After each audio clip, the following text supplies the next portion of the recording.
Well, good morning, everybody.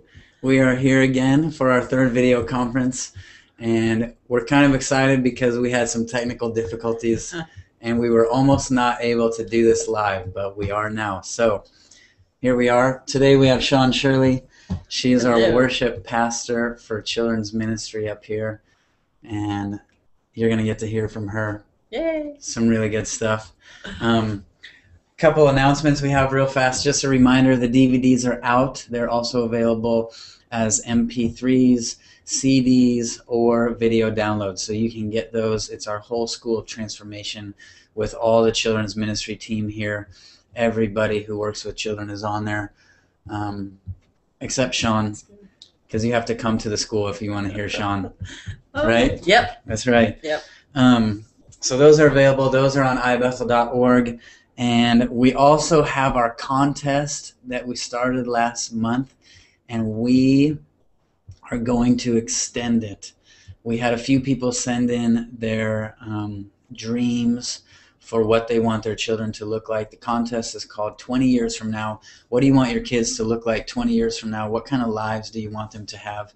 And the winner is going to win a coaching session with our team, an hour-long coaching session through Skype or FaceTime or whatever. You can win a coaching session to help you get your kids to that place.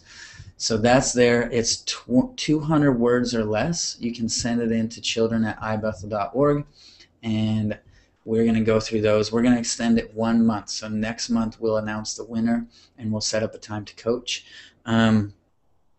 We have some really good news. Shaun has just put out a 3-song EP. Yeah. What's it called? There's Fruit on Me. It's a song about the fruit of the Spirit, but there's 3 songs on it. What's the other 2? Giggle and Grin, and 1, 2, 3, 4. And 1, 2, 3, 4. Oh man, it's coming out. It's not available online quite yet, but should be on there within the next week. What we're going to do is we're going to film another little video. So if you're a subscriber on YouTube, we'll film a little video saying, hey, it's out, here's where to get it. If you are on our mailing list, we'll send you an email with the little video saying it's out, here's where you get it. So if you're not a subscriber to YouTube, click subscribe. If you're not on our email list, send an email to children@ibethel.org, and we will get you on the email list, and you can find out. It's the first thing we've done for children's ministries worship music ever. So we're doing the 3-song EP will be out within the next week, and from there we're going to keep on doing more because Shaun has a lot of songs. Yes, so, I do. One more announcement. This is really fun. Did you see the walk video? Yes, you did. I did. Our team this week, we did a lesson on words of knowledge for the kids. Words of knowledge are facts about people's lives that could be past, present, or future. Facts that only God can know. And but what we did is for our Twinview campus, they made a little video. We created this character. He's a chef, and he works. His favorite cooking pan is his wok, and wok stands for word of knowledge. So it's a fun little video. We're gonna post it up. It's actually on there. I just haven't put it up yet. I want to tell you about it first, and write a little thing about it. But you can watch that later today. I should put it up there, and it's just fun to see how to teach kids and words of knowledge and have a little fun video to go along with it. It's not the whole lesson, it's just part of it, but it's going to be up there.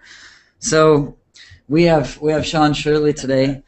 I'm pumped because Shaun is an amazing worship leader, worship pastor for kids, for our team.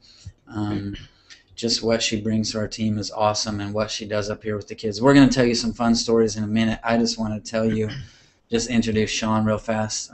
We're probably going to do another video with her because when she was a child, you couldn't play guitar at all, couldn't sing, but wanted to. Yeah, always wanted to. You always wanted to for God. Yeah.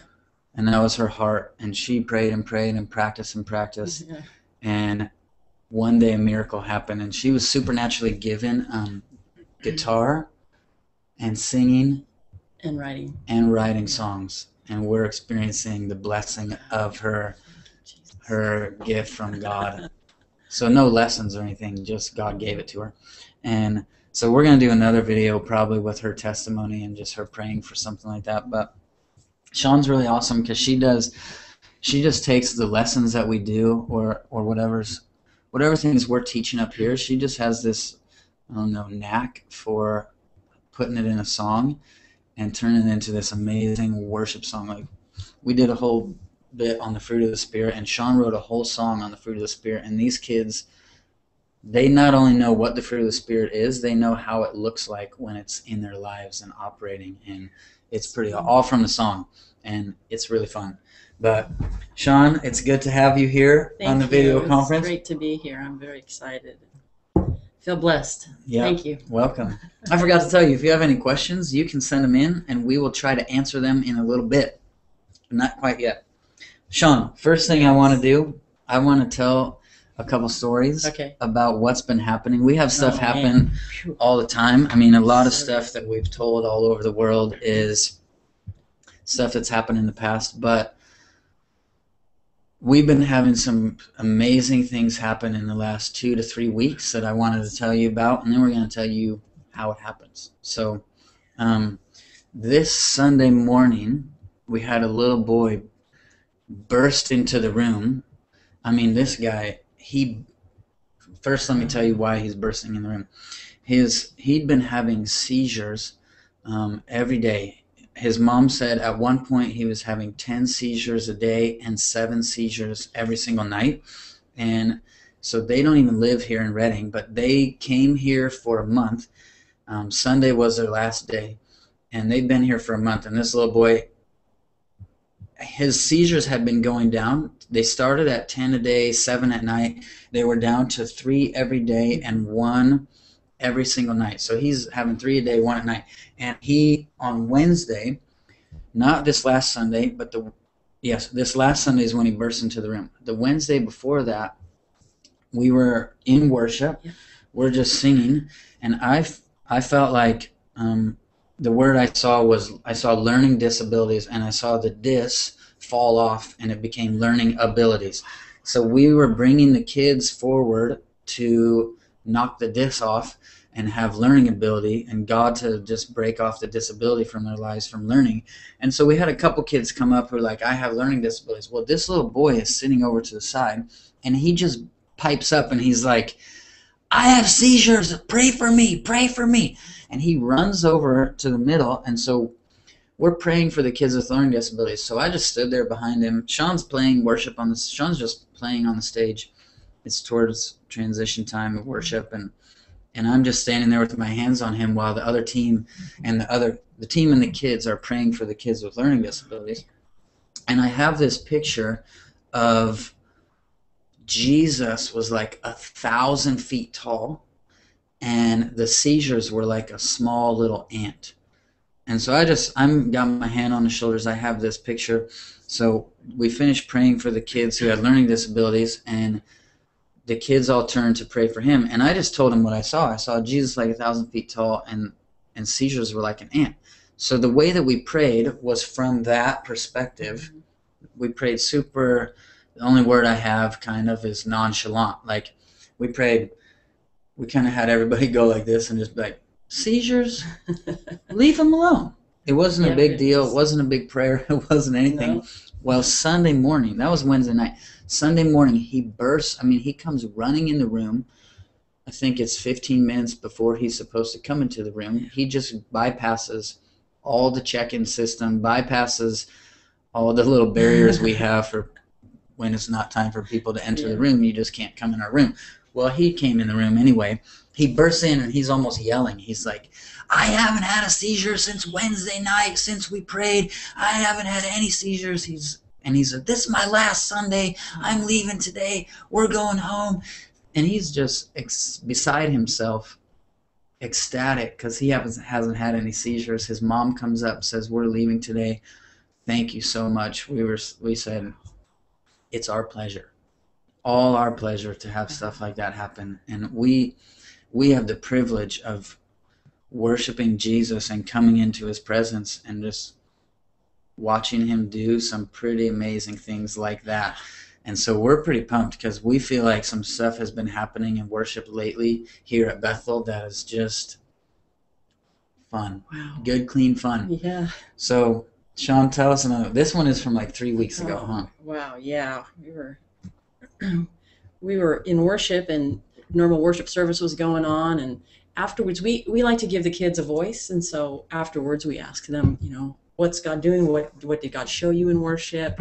Did he say anything? Did anything happen to you? And a little girl comes up and she says, oh yeah, and she gives her encounter with God. She said, I had injured my shoulder so badly that I couldn't even lift it from my side. It was really painful to move my shoulder at all.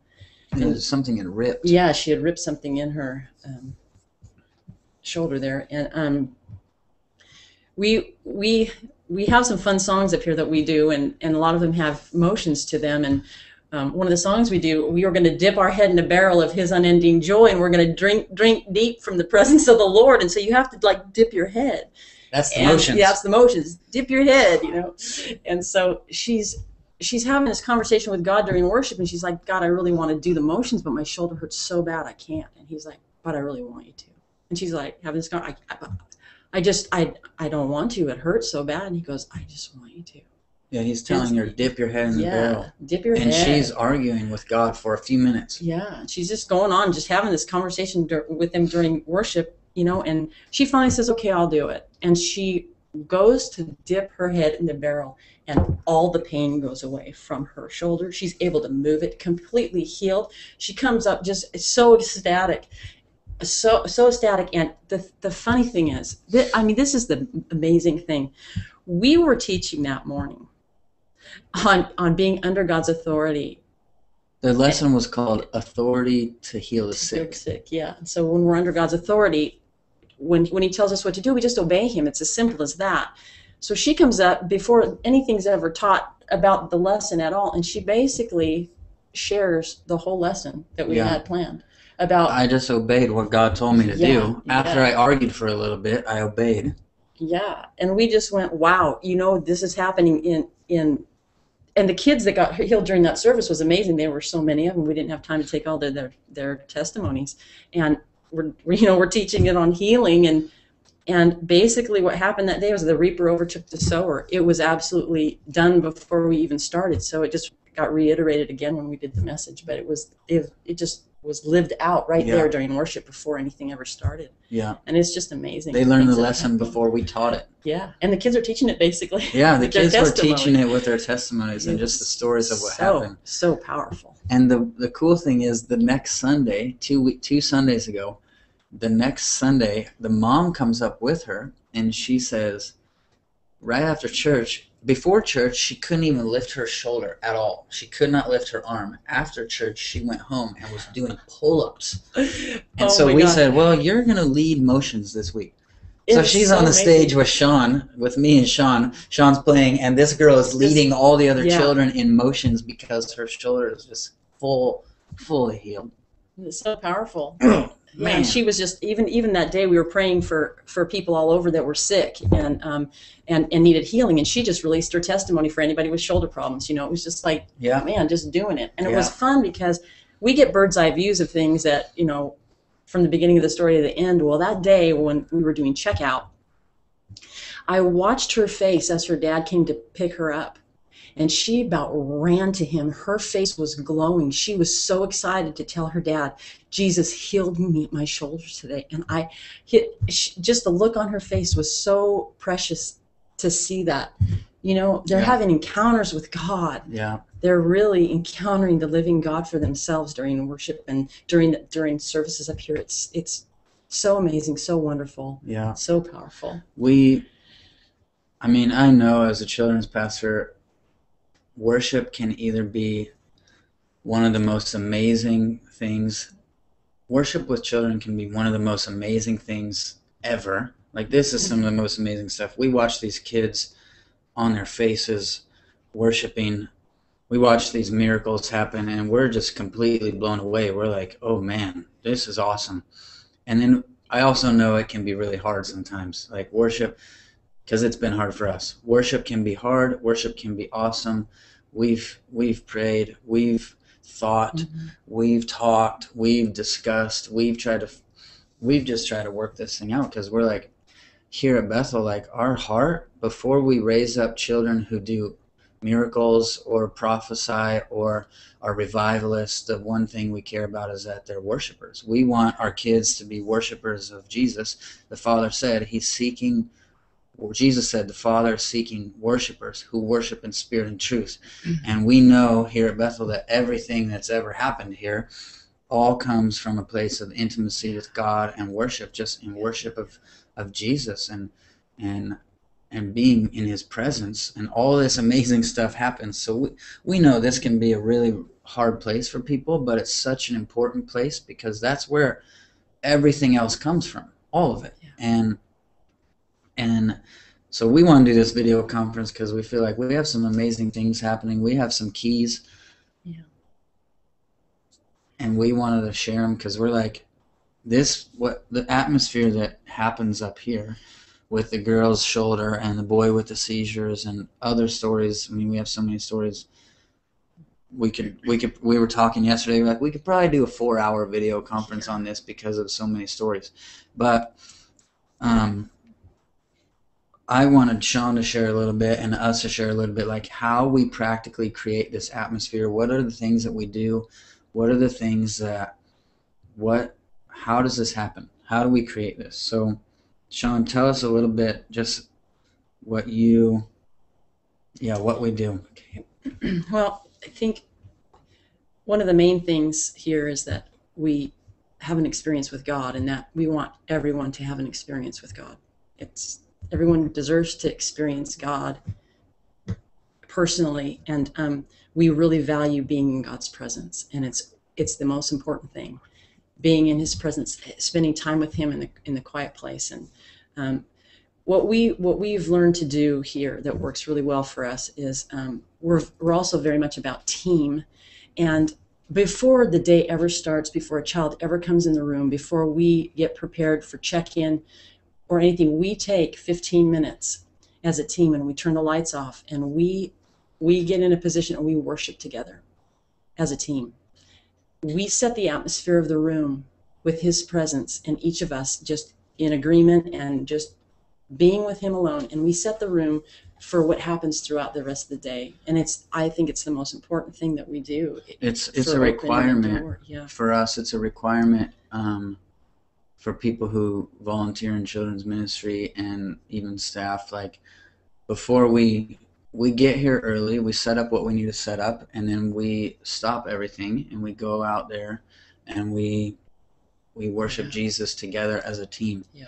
And then we pray, and then we check kids in. The kids are coming in while we're still praying sometimes. But it's a requirement for us. If you wanna serve up here, you need to attend worship. You need to be here on time for worship before we even start. Yeah. And it's just really powerful. We've just learned that it sets everything right for the day.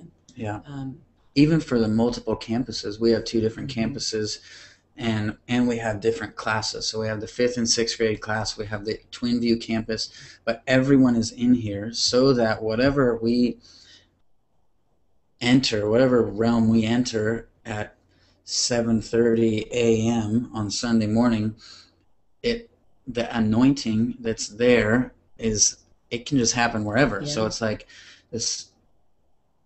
One of our pastors leaves to go to the Twin View campus. One of our pastors leaves to go to the 5th and 6th grade class, but we're all together in the same place with the Lord before we do anything else. All of us.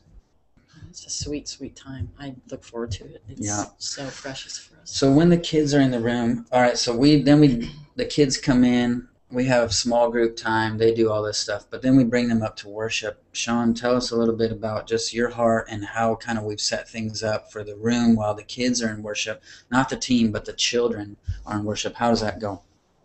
Well, like I said, our most important priority is for the kids to have an experience with God, and so we find that the best way to do that is to give them freedom with boundaries.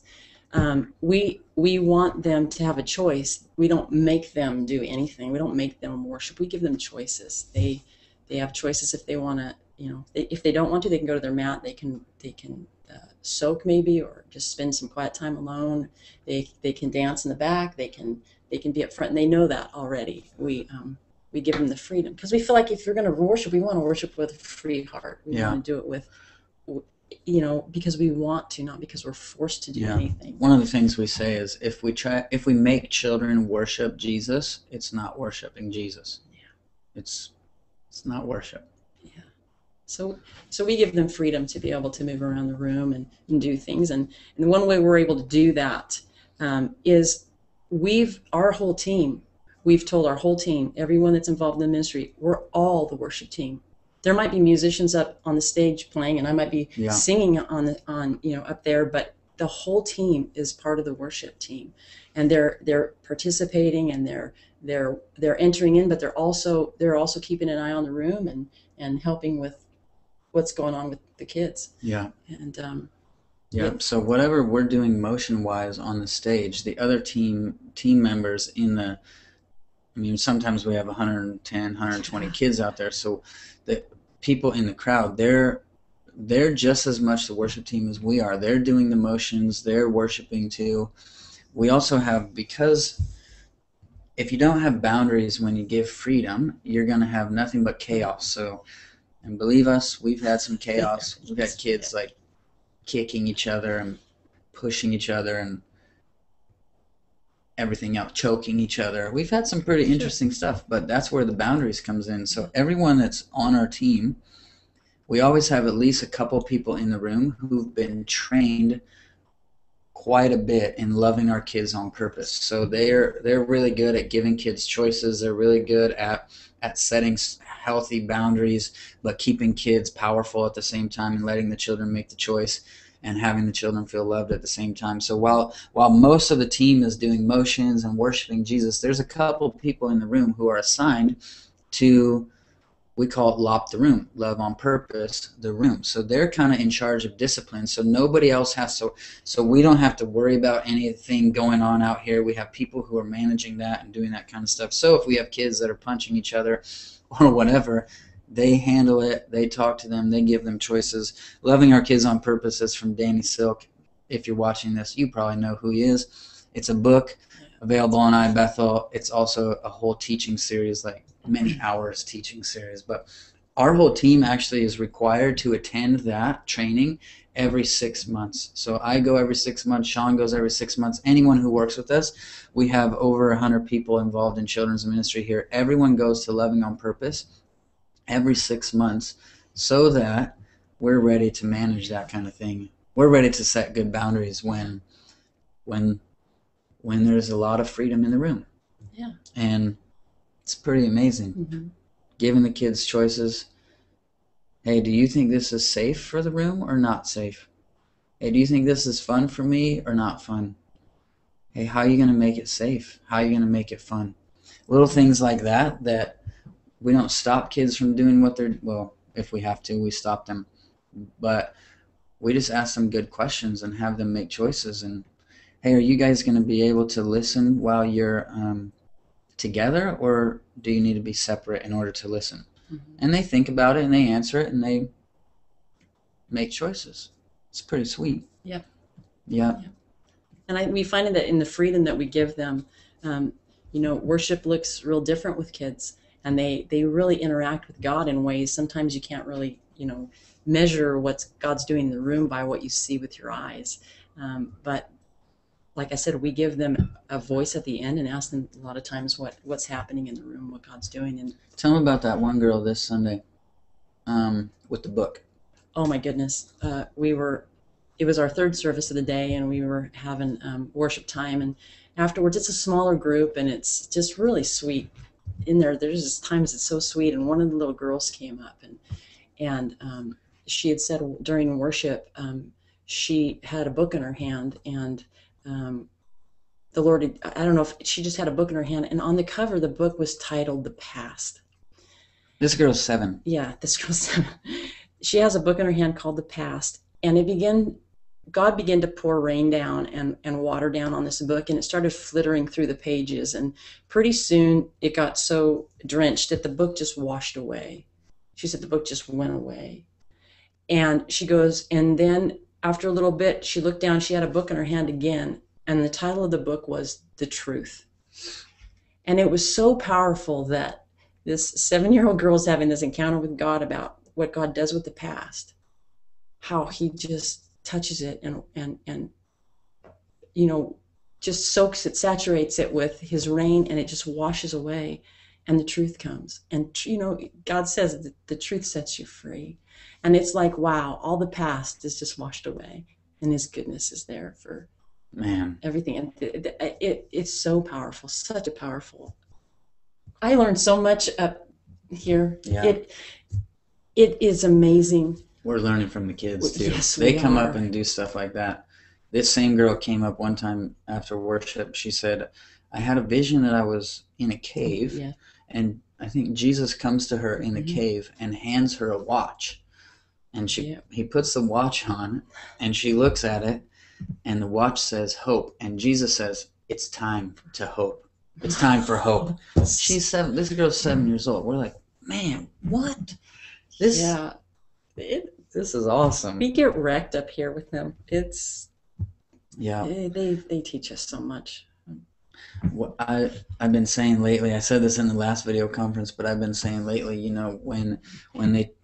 when they try to take Jesus by force and make him king, it's because he and the disciples had just fed 5,000 people.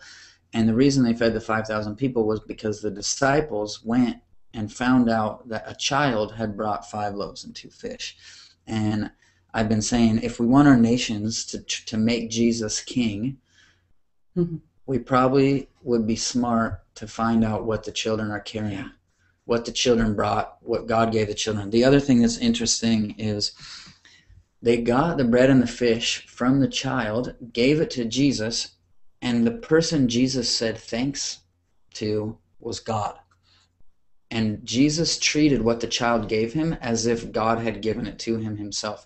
And I feel like God has given things to children that when we get them from the children, God has gifts for us.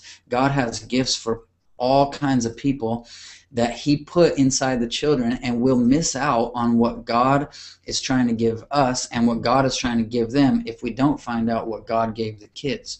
And when we find out what God gave the kids, multitudes will get fed, and nations will want to take Jesus and make him their king. So it's a huge priority for us to ask the kids, what are you seeing? What are you feeling? What's going on? There's times in worship where I have no clue what God is doing. When we're in worship and Sunday morning, we're doing hand motions, we're having fun, we're dancing, we're do-si-doing, we're doing all this great stuff. But the whole time, all of us are checking, God, what are you doing? What are you up to? What's happening? What are we up to here? What are we going to do? Because we don't just we don't sing a couple fun songs and then say, all right, worship's over, go. We're checking. So we have these ministry times at the end. On purpose, we have ministry times at the end. One of the things we say is, we work really hard. We plan our lessons. We schedule our lessons. We have our teachers in place. But every once in a while, it's like God just decides to do a bunch of fun stuff in worship, and we're like, okay, well, worship just went 20 minutes longer than we scheduled it for, but that's okay. We're going to back up all of our schedule, and we're going to adjust to what he wants to do. And that's kind of how our philosophy here. So we'll have worship going so long it's like, okay, we have things from the lesson we can just take out or push back so that we have time for worship. But we're checking what God is doing. But there's so many times where I'm checking, I'm doing motions. I'm like, God, what are we going to do at the end here? What are we up to? Shaun's checking all the time. We're all checking. And I'm like, I don't have a clue. I don't know. Yeah. That's fine. No problem.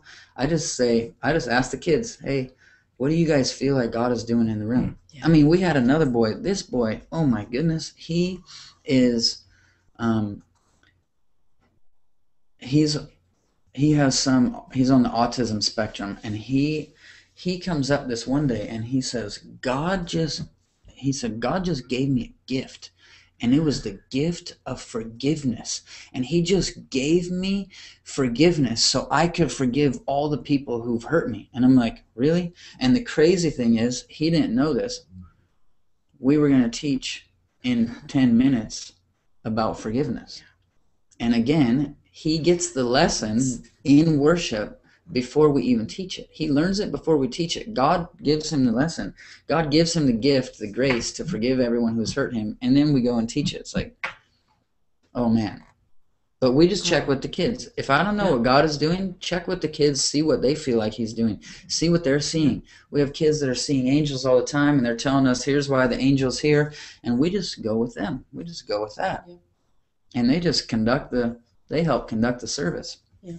We need to tell that other fun story because we have some good time going. So we have one boy. We have several kids with special needs up here, and we have one boy who's pretty. I mean, he walks, he talks. He can't hold a conversation very long. His attention span is really short. I mean, seconds is his attention span. He comes in the room. He really easily gets overloaded, really easily gets overwhelmed, especially the music's playing, the kids are dancing, and he's on overload instantly. And so a lot of times he just sits in the back and draws, or he sits in the back and he folds paper airplanes. And sometimes after worship, he's got like 20 paper airplanes. He crawls under chairs so he feels safe. He's got his own spot where he feels safe. Well, this one morning in worship, we're doing the motions, and I had been talking to the kids about what was it? Oh, about the Father is seeking those who worship in spirit and truth, and I've been talking to them about this. Well, while we're up on the stage, this boy, he never lets anyone touch him ever. Well, this boy comes up, and for 10 minutes. He's doing the motions. He's singing the words. This kid has never done this in 2 years. He's never done this. He's doing the motions. He's singing the words. He's looking at the screen. He's totally focused for 10 minutes. Kids are bumping him. Yeah. Kids are dancing all around him, and he's totally fine. And he's like, he's doing something we've never seen this guy do before. In the middle of worship, he just shows up at the front of the stage. I mean, he's in the very front. The lights are on him. The kids are on him. The sound is on him, and he's dancing. And while I'm watching this, I realized in Romans 12:1 and 2 says, don't be conformed to this world, but be transformed by the renewing of your mind. Right before that, it says, offer your bodies a living sacrifice, wholly acceptable to God. We know the verse that says, which is your reasonable service. Another translation says, which is your spiritual worship. And the Father is seeking those who worship in spirit and truth. And then he says, when you offer your body as a living sacrifice, wholly acceptable to God, it's spiritual worship. It's exactly what the Father is seeking. And we're doing hand motions, moving our bodies, offering our bodies in worship. And what we do with our bodies is spiritual worship. And that's what makes us not be conformed to the world, but be transformed by the renewing of our mind. And so we realize, like, worship, dancing, doing motions, singing, it was like God gave this boy a new mind. Yeah. Like he's not 100% restored yet, but he had 10 minutes unlike he's ever had in his whole life. Yeah. Right in the middle of worship, he started to offer his body a living sacrifice. It was spiritual worship, and he gets a renewed mind right there.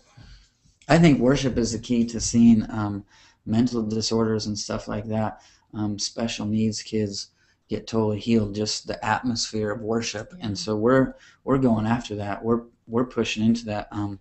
One other thing I want to talk about was creating a culture of reward in worship without introducing performance. It's really easy to try and give kids rewards and have performance come in. And so we do offer rewards. If we catch you worshiping, I mean, I have little prizes up on the stage. I hide them up on the stage. I just hide them, and I say, if we catch you worshiping, we're going to pick 3 girls and 3 boys to come up here. 3 kids that we catch worshiping, not just worshiping, doing the motions, pretending to worship, but we're watching to see kids who are worshiping with their whole heart, soul, body, mind, strength. We want to see kids who are fully worshiping God. And if we catch you doing that, you get to come up here and try to find one of the secret prizes that I've hit. So they get rewards for worshiping. We're very careful, though, to watch. And not just watch with our eyes, but to watch with our hearts and really pay attention to who's actually worshiping and who's just performing for a reward. But the whole time, we train them over and over. Like God rewards those who diligently seek Him. We tell them that. One of the things I've been telling the kids lately is there's the man. He's got leprosy, and he comes to Jesus. I think it's in 3 of the Gospels. He comes to Jesus, and he asks the question, if you are willing, you can make me clean. And I think it's Matthew. It's either Matthew or Mark. In one version it says he came and fell at Jesus' feet. Another version says he came and worshipped and said, if you are willing, you can make me clean. And I feel like this guy was asking the question that generations before him and his generation was asking. They were confident in God's power. I know you can, but they weren't confident in His nature. I'm not sure if you will. So he presents this statement: if you are willing, you can make me clean. And Jesus answers it one time for all, and He says, I am willing, be cleansed. The crazy thing is multitudes were following Jesus. And it didn't matter how many people were following Him. The Bible says multitudes were following Him. And it doesn't matter how many people are following. Jesus just kept on going. All of heaven just kept on going. He only did what He saw the Father doing. Multitudes following Him, following.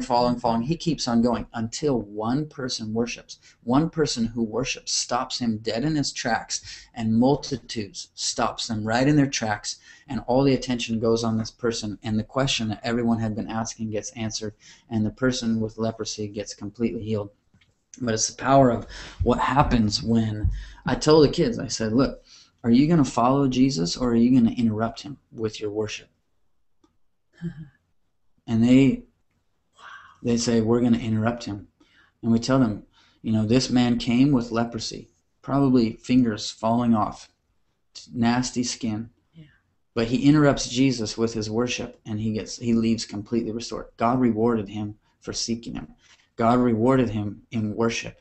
And we tell the kids that kind of stuff because we're like, you know what? We're watching for you because we want to give you a little whatever. We had mustache eggs for Easter, so we hid them on the stage. We have little fake mustaches. We have candy. We have little airplanes that the kids can put together and throw, and they're all on the stage. And so we tell the kids, like, we're watching because we want to give you a prize for watching. We want to reward you for worshiping. So we're watching to worship, but God is also watching.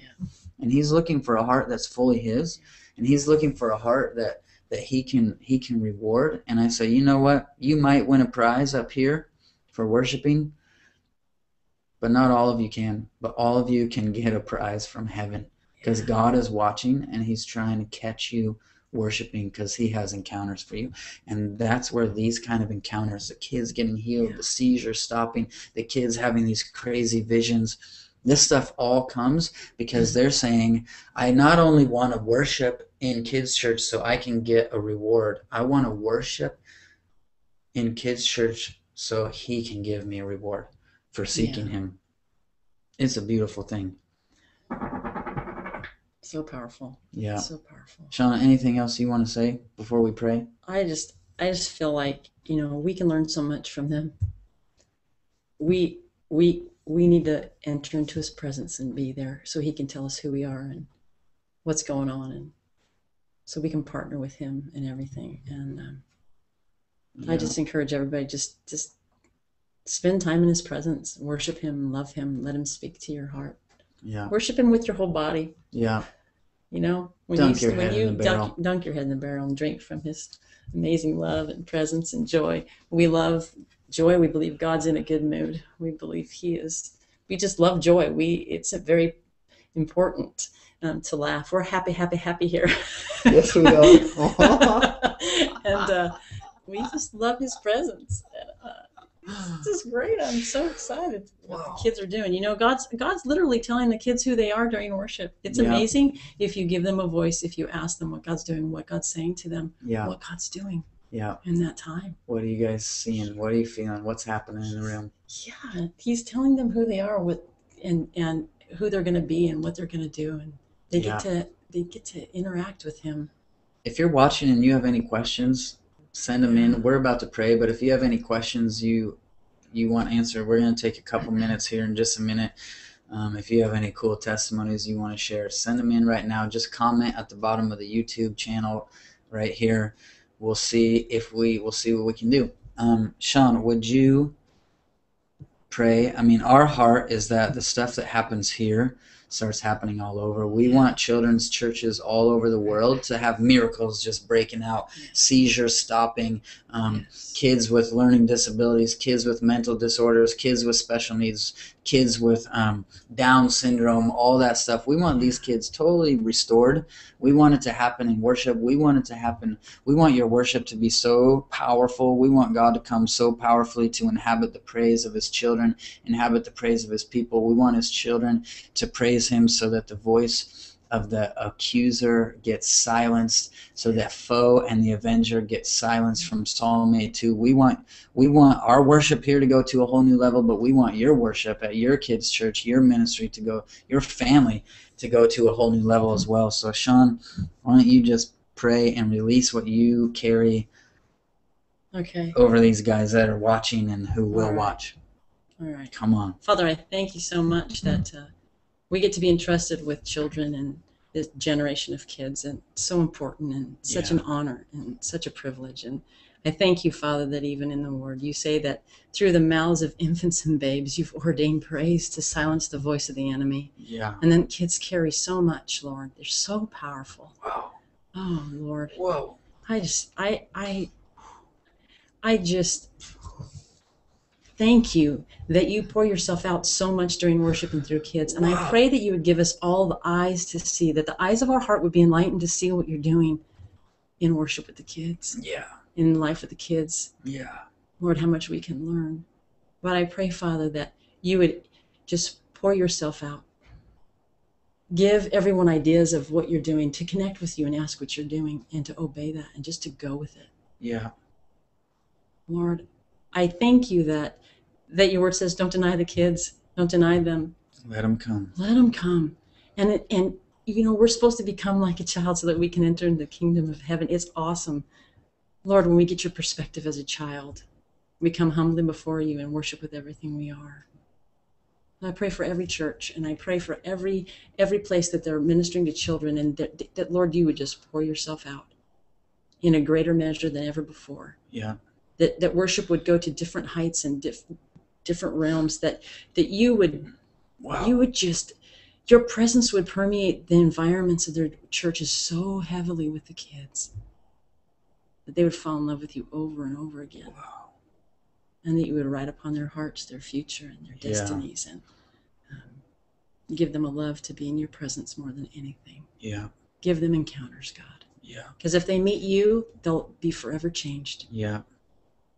They can hear about it, Lord, but if they meet you personally, they'll be forever changed. Yeah. Thank you, Lord. Thanks, God. Yeah. Come on. Wow. This is good. Yeah. Good fun. Oh. I just want to remind you, Bethel Children's Ministry, Shaun Shirley, her EP is coming out within the week, and we are going to let you know when it's available. It could be any day. Everything's done. Everything's in place. But get her songs. The songs that she sings just opens up stuff like this to happen, the miracles to happen, the amazing things to happen, the kids to have the encounters with God that we all desire so much for these children. And we're going to let you know when it's ready. It'll be ready soon. So jump on, subscribe to YouTube if you're not, or jump on the mailing list if you're not. children@ibethel.org. Get on there. Missy, do we have any questions? Oh, it's not popped up. Hold on, we got a question. My chat isn't up there. Can you go flip it on? Technical difficulties. There it is. How do you make the transition from canned worship music to live worship music when you can't have live music? Oh, it's 2 questions. How do you make the transition from canned worship music to live worship music? I think what you're saying is from like playing a CD to having live worship. I think that's what you're saying. I mean, I guess you'll need to find somebody who knows how to sing or play guitar at least sort of decent, and let them play. I mean, I know down in the nursery, like Shaun leads worship up here, down in the nursery, you know, whoever's in there, it's like if someone plays the guitar and sings a little bit, they grab their guitar and they sing. And it doesn't have to be super professional. It doesn't have to be perfect. You don't have to have an 8-member band to have worship with kids. Down in the nursery, we have powerful things happen where it's just a teacher with a guitar singing a little song. And it's awesome. And up here, honestly, we have Shaun with her guitar, we have a djembe player, and we have a boy who plays the guitar with her. We have a little 3-person band, and we have the people doing motions. I mean, I guess try to find someone who has a heart to lead worship and has a heart for kids, and let them pick out some songs and go for it. Just try it and see how it works. The next part is when you can't have live music, what do you do? I guess choose the songs. Here's what I would do, and this is what we've done. Like when I drive, I listen to worship music. You probably do the same thing. I drive and I listen to worship from all different people. But like if there's a song that I'm driving to, or I'm at my house worshiping, if there's a song that hits me and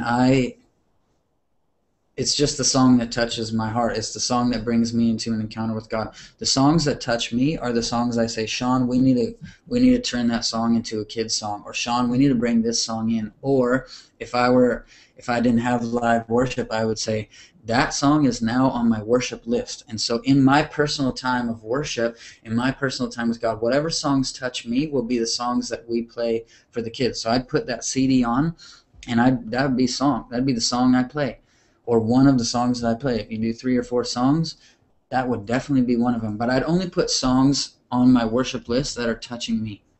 Yeah. Whatever touches me touches them. Whatever feeds me feeds them. So as you're in worship, whatever gets you, put that in. That's number 1 on the playlist, or that's the last song we're going to do in worship. And there you go. Yeah. I mean, I wouldn't be too afraid just to even if you can't really sing very well, kids are so forgiving. They love so much. If you have a song, you can just sing it. Maybe make up some hand motions. Maybe just get involved with them that way in simplicity. Or even if you have the CD on, just to get up in front, have a couple of the kids get up in front, make some hand motions up to the songs, and just everybody does the motions and sings along with the CD. It can create a great atmosphere for that. Yeah. We have another question about the boundaries in worship, freedom and boundaries in worship, and loving on purpose. What we're going to do, we're running out of time. So what we're going to do another video conference with Brittany Serple, who's Danny Silk's daughter, and she's pretty much responsible for teaching loving on purpose here at Bethel now. Danny's passed it all to her. She teaches our team every 6 months. She was a part of our team for years.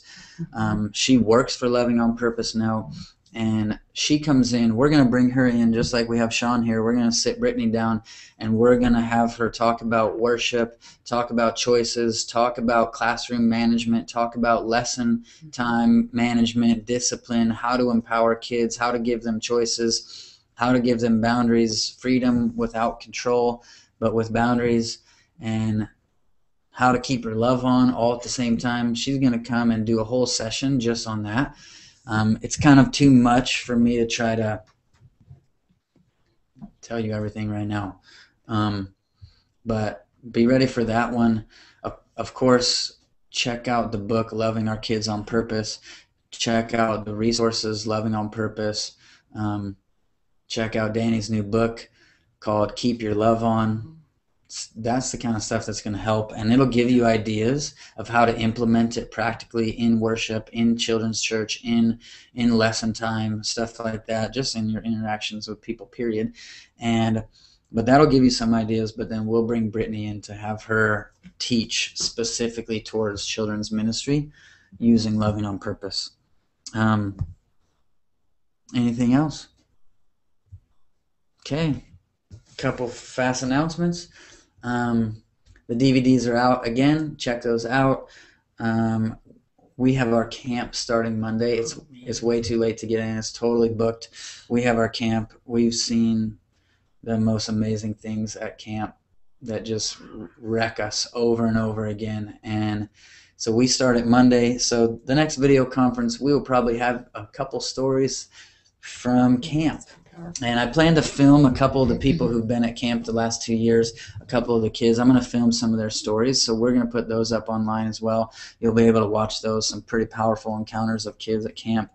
And remember the contest, 200 words or less you can send in. 20 years from now, what do you want your kids to look like in 200 words or less? What do you want them to be living like? Send it in. Our team is going to look over them, go over them. We're extending the contest one more month. Next month, we'll announce the winner, and the winner will win a 1-hour coaching session with our whole team.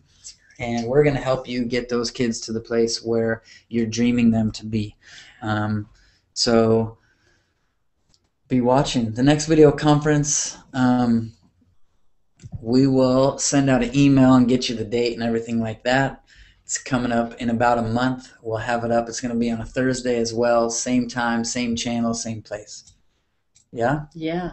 All right. Good stuff. Well, we love you guys. Bless you guys. Thanks for joining us. Thanks for watching. And thank you, Shaun, for coming and talking and sharing. Thank you. And bless you guys tons. We'll see you in a month. Keep dipping your head in the barrel. Yeah.